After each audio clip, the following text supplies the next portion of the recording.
Hello friend, English with Arijit sir চ্যানেলে তোমাদেরকে welcome. তো আজকে আমরা নিয়ে এসেছি দ্য স্বামী অ্যান্ড মাদার ওরশিপ এই গল্পটির ফাইনাল পার্টটা নিয়ে এসেছি। তো তোমরা যারা আগের ভিডিওগুলো দেখোনি, আগের পার্টগুলো যারা দেখোনি, তারা অবশ্যই ওই পার্টগুলোকে দেখে বা শুনে তারপরে এই ফাইনাল পার্টটা দেখো, তাহলে তোমাদের বুঝতে কোনো অসুবিধা হবে না। ঠিক আছে? তো চলো বেশি কথা না বলে সরাসরি আজকের ক্লাসটা শুরু করে দিই। তো কি বলেছে দেখো। Similarly he had return from a pilgrimage in Kashmir saying, similarly অর্থাৎ একই রকমভাবে, he had return from a pilgrimage in Kashmir, তিনি কাশ্মীরে একটা তীর্থযাত্রা থেকে ফিরে এসেছিলেন। সেইং, এটা মানে ফিরে এসে এটা বলেছিলেন যে this gods are not merely symbols, this gods এই দেবদেবীগুলো বা এই দেবদেবীরা আর নট মিয়ারলি, মিয়ারলি মানে নিছকই, সিম্বলস প্রতীক, এই দেবদেবীরা নিছকই কোনো প্রতীক নন, কিন্তু মানে শুধুমাত্র symbol non.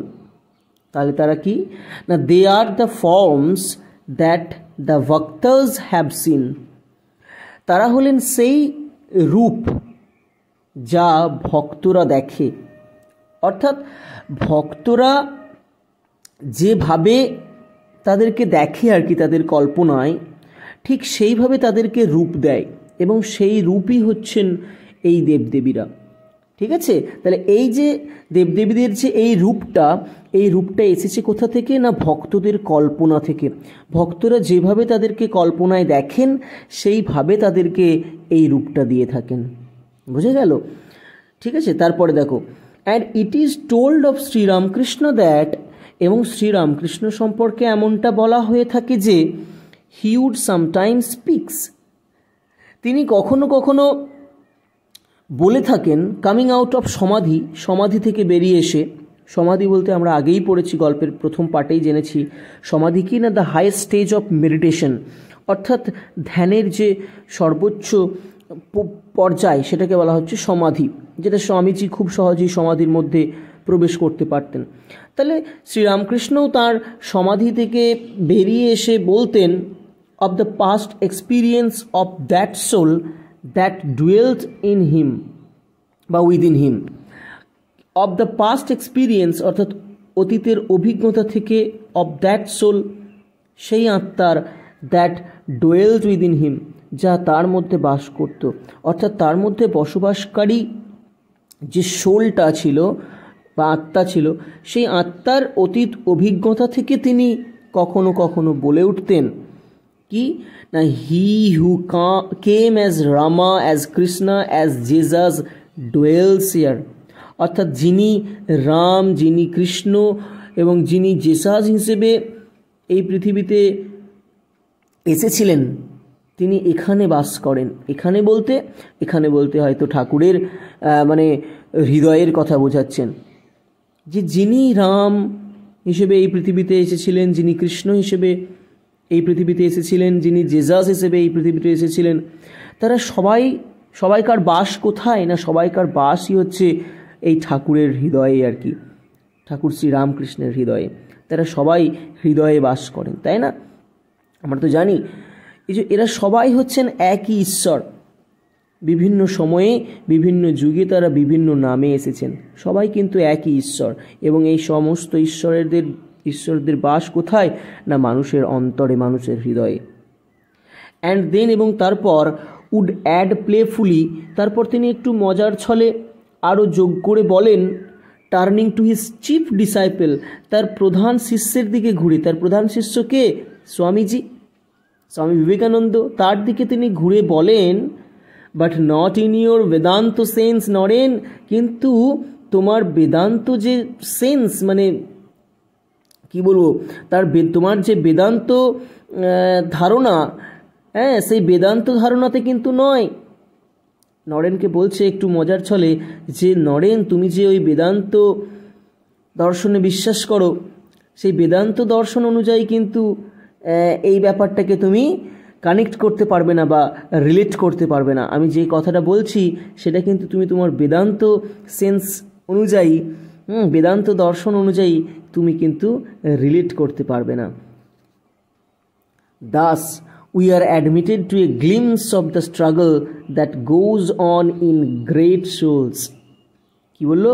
Thus we are admitted, এবং এইভাবেই আমাদেরকে এটা স্বীকার করে নিতে হয় কিটা, to a glimpse of the struggle, সেই সংগ্রামের একটা ঝলক, যে সংগ্রামটা কোথায় চলে, that goes on in great souls, যে সংগ্রামটা চলে গ্রেট সোলসের মধ্যে, অর্থাৎ মহান আত্মাদের মধ্যে, অর্থাৎ মহান মানুষদের আত্মার মধ্যে যে একটা স্ট্রাগল বা একটা সংগ্রাম, একটা কনফ্লিক্ট চলছে, সেই কনফ্লিক্ট বা স্ট্রাগলের একটা গ্লিমস, একটা ঝলক, সেটা কিন্তু আমাদেরকে মেনে নিতে হয় যে মহান ব্যক্তিদের আত্মার মধ্যে কিন্তু এই সমস্ত বিষয়গুলো নিয়ে সর্বক্ষণ একটা স্ট্রাগল চলে।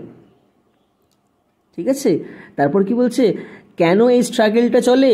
বলছে দেখো, for the correlation and mutual adjustment of different realizations of different Times.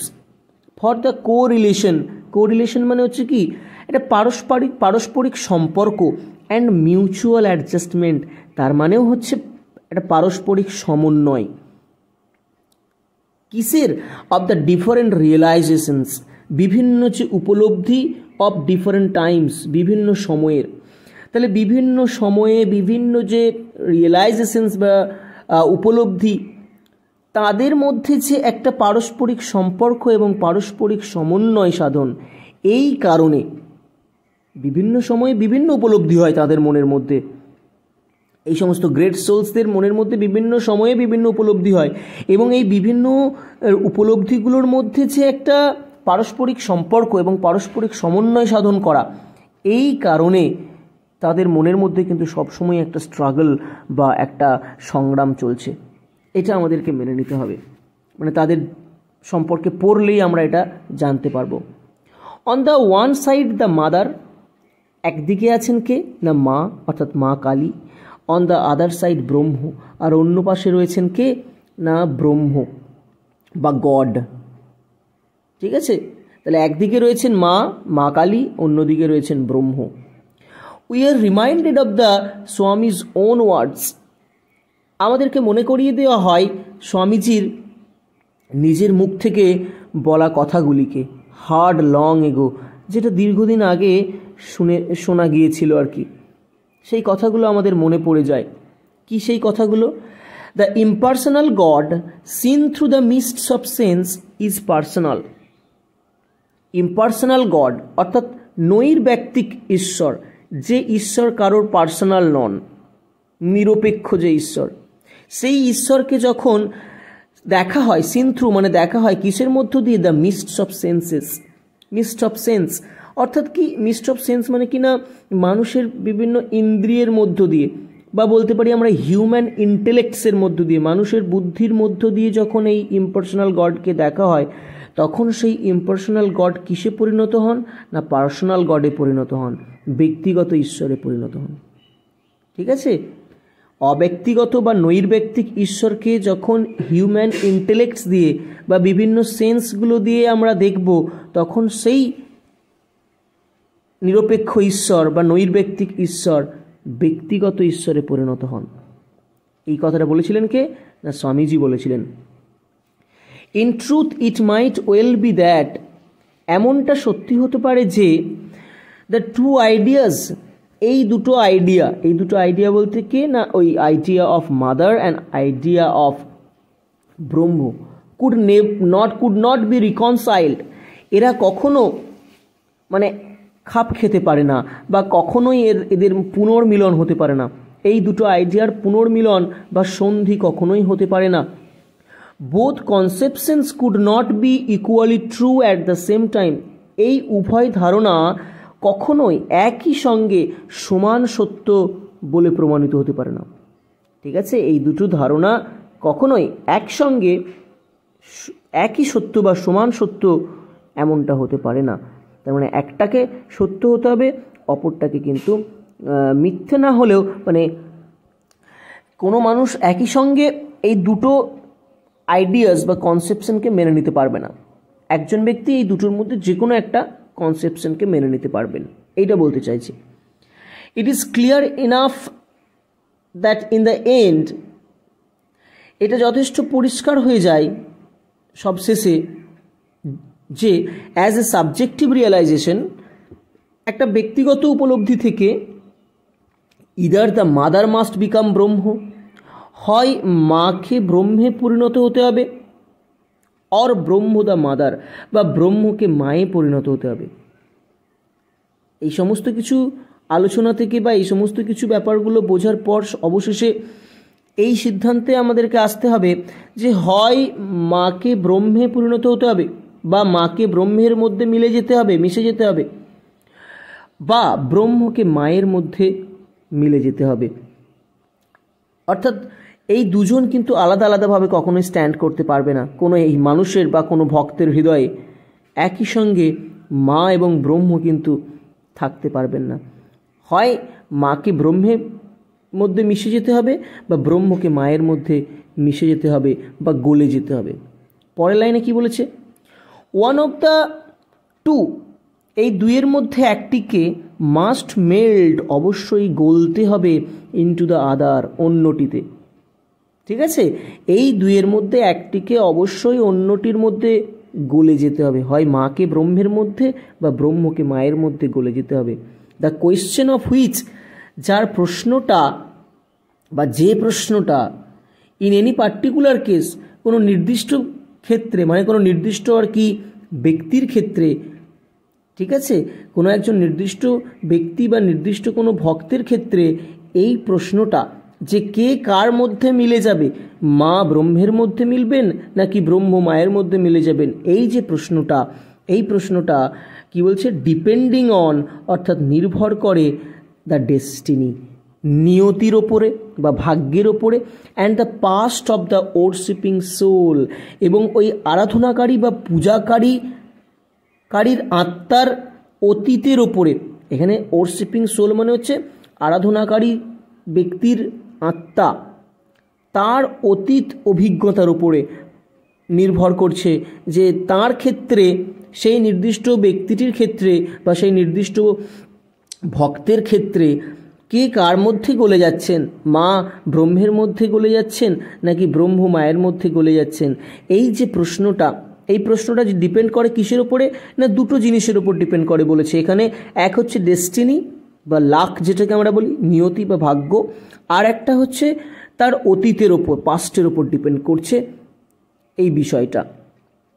বুঝতে পারলে আশা করছি। তো তারপর থেকে দেখো, ফর মাই ওন পার্ট, আমার নিজের ক্ষেত্রে, the conversation I have related, অর্থাৎ যে কথোপকথনটা আমি এইমাত্র বর্ণনা করলাম, এখানে রিলেটেড মানে ন্যারেটেড আর কি, যে কনভারসেশনটা আমি বর্ণনা করলাম বা যে কনভারসেশনের বর্ণনা আমি দিলাম, মার্কড অ্যান ইপোক, সেটা আমার জীবনে একটা যুগের মতো হয়ে রয়েছে। ইপক মানে হচ্ছে যুগ। এভার সিন্স ইট টুক প্লেস, যখন থেকে এটা ঘটেছে, এটা বলতে এই স্বামীজির সঙ্গে আমার এই কনভারসেশনসগুলো যখন থেকে ঘটেছে, ঠিক আছে, বা আমি যবে থেকে স্বামীজির সান্নিধ্যে এসছি, আই হ্যাভ থট, আমি ভেবেছি বা আমার মনে হয়েছে, আই শ ইন হিম বা I saw in my masters attitude, আমি আমার গুরুজির আচরণের মধ্যে যেন লক্ষ্য করেছি এ সার্টেন এলিমেন্ট, একটা নির্দিষ্ট বা বিশেষ একটা উপাদান, অফ ওয়ান, সেরকম একজন মানুষের, হু ক্যারিড, যিনি বহন করে নিয়ে চলেছেন, ফর অ্যানাদার, অন্য কারোর হয়ে, আর ট্রাস্ট কনফাইডেড অন হিম, একটা বিশ্বাস যা তার ওপর অর্পণ করা হয়েছে আর কি। তাহলে কি বললেন এখানে সিস্টার নিবেদিতা, যে যবে থেকে আমি স্বামীজির সান্নিধ্যে এসেছি, যবে থেকে তার সঙ্গে আমার কনভারসেশন হচ্ছে, তখন থেকে যেন আমি স্বামীজির মধ্যে এমন একজনের আচরণ বা অ্যাটিটিউড লক্ষ্য করছি, যিনি অন্য কারোর একটা বিশ্বাসকে নিজের কাঁধে করে বহন করে নিয়ে চলেছেন। এখানে সেই অন্য কেউ ব্যক্তিটাকে না, স্বভাবতই শ্রীরামকৃষ্ণ পরমহংসদেব, যিনি তাঁর বিশ্বাস, ট্রাস্ট, সেটা স্বামীজির ওপর অর্পণ করে দিয়ে গিয়েছিলেন, যে স্বামী যেন সেটাকে বহন করে নিয়ে চলে। বুঝতে পারলে? তারপরে কি বলেছে? He would always when asked to explain the image of Kali, যখনই তাকে মা কালীর রূপের কথা বর্ণনা করতে বা ব্যাখ্যা করতে বলা হতো, হি উড অলওয়েজ স্পিক, তিনি সর্বদাই বলতেন, অফ ইট, এটাকে, as the book of experience, যে এটা হলো কি না একটা অভিজ্ঞতার বই। যখনই স্বামীজিকে মা কালীর রূপ বা তার যে ছবি সেটাকে ব্যাখ্যা করতে বলা হতো, তখন তিনি কি বলতেন, যে মা কালী হচ্ছেন কি, বা মা কালীর ইমেজটা হচ্ছে একটা অভিজ্ঞতায় ভরা বই। ইন হুইচ, যে বইয়ের মধ্যে দ্য সোল, অর্থাৎ একটা আত্মা, একজন ব্যক্তি, টার্নস পেজ আফটার পেজ, পাতার পর পাতা উল্টে চলেন। কেন না? অনলি টু ফাইন্ড দ্যাট, শুধুমাত্র এটা খুঁজে পাওয়ার জন্য, that there is nothing in it after all, যে আসলে সেই বইয়ের মধ্যে কিছুই নেই। ঠিক আছে? এই অভিজ্ঞতার বইটা এমনই একটা বই, যে বইয়ের পাতা যতই উল্টানো হোক না কেন, সেই বইতে কিন্তু আসলে কিছু খুঁজে পাওয়া যাবে না। অ্যান্ড দিস, এবং এটাই, টু মাই ওন মাইন্ড, আমার নিজের মনের মধ্যেও, ইজ দ্য ফাইনাল এক্সপ্লানেশন, হলো চূড়ান্ত ব্যাখ্যা, অর্থাৎ আমার নিজের মধ্যেও এটাই চূড়ান্ত ব্যাখ্যা। ঠিক আছে? মা কালীর ইমেজ ব্যাপার সম্পর্কে। Kali the mother is to be the worship of the Indian future, অর্থাৎ মা কালী কি না ভবিষ্যতে ভারতবর্ষের একটা উপাস্য দেবী হবেন। In her name will her sons find it possible, তাঁর নামের মধ্য দিয়েই তাঁর সন্তানেরা এটা সম্ভব বলে মনে করবেন।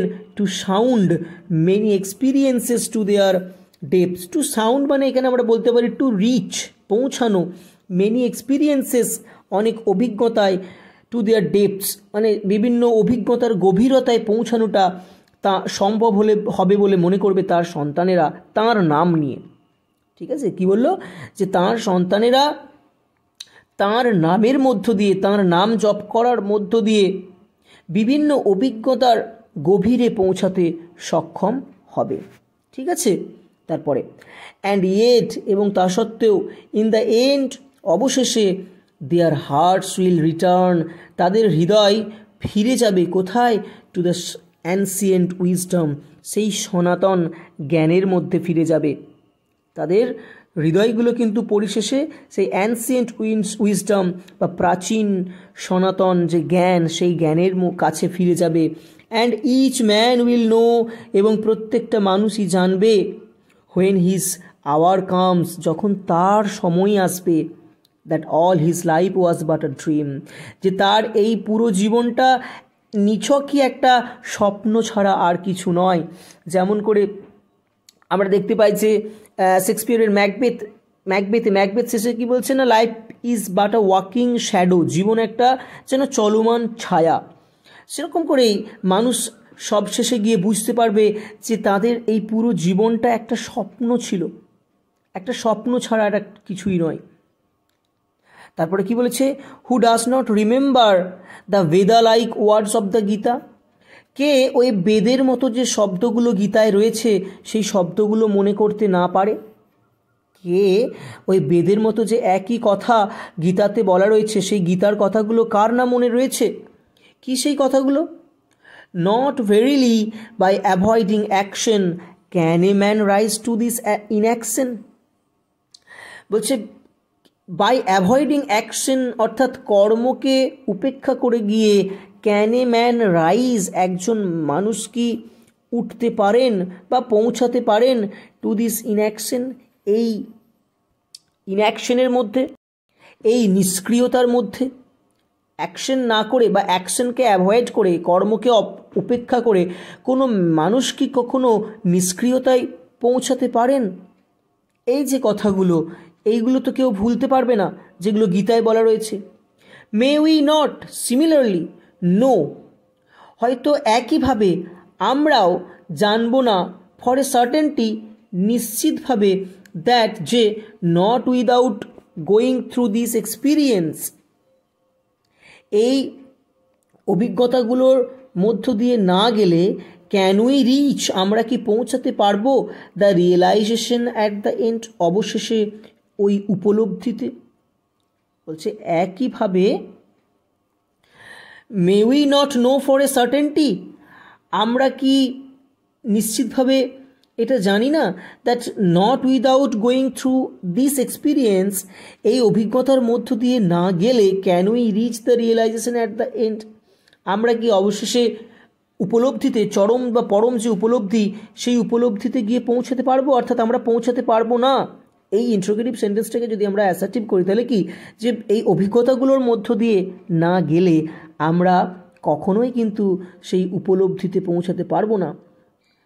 থ্রু দ্য, কোন উপলব্ধিগুলোর মধ্য দিয়ে সেটা বলছে দেখো, থ্রু দ্য মাদার টু ব্রহ্ম, মা থেকে শুরু করে ব্রহ্ম, তার মধ্য দিয়ে through new life and knowledge, নতুন জীবন এবং নতুন জ্ঞানের মধ্য দিয়ে, অ্যান্ড মেনি চেঞ্জেস, এবং অনেক পরিবর্তনের মধ্য দিয়ে, থ্রু দ্য স্ট্রাগলস, বিভিন্ন সংগ্রামের মধ্য দিয়ে, দ্য ভিক্টরিজ, বিভিন্ন বিজয়ের মধ্য দিয়ে, and the defeats of the immediate future, এবং অদূর ভবিষ্যতের যে পরাজয়, এই পরাজয়গুলোর মধ্য দিয়ে গেলে তবেই কিন্তু আমরা পৌঁছাতে পারবো কোথায় না, to that safe haven of the soul, আত্মার সেই নিরাপদ আশ্রয়ে, হ্যাভেন মানে হচ্ছে শেল্টার, অর্থাৎ আত্মার সেই নিরাপদ আশ্রয়ে আমরা পৌঁছাতে পারবো, হোয়ার অল ইজ ওয়ান, যেখানে সব এক, অ্যান্ড অল ইজ পিস, এবং যেখানে শুধুমাত্র শান্তি বিরাজ করছে। তাহলে এই এত কিছুর মধ্য দিয়ে গেলে তবেই কিন্তু আমরা সেই আত্মার নিরাপদ আশ্রয়ে পৌঁছাবো, যেখানে গিয়ে আমরা কি দেখবো, যে সবই এক এবং যেখানে শুধুই শান্তি। বুঝতে পারলে? তারপরে কি, as I look more and more closely into the life of that great teacher, আমি যত বেশি করে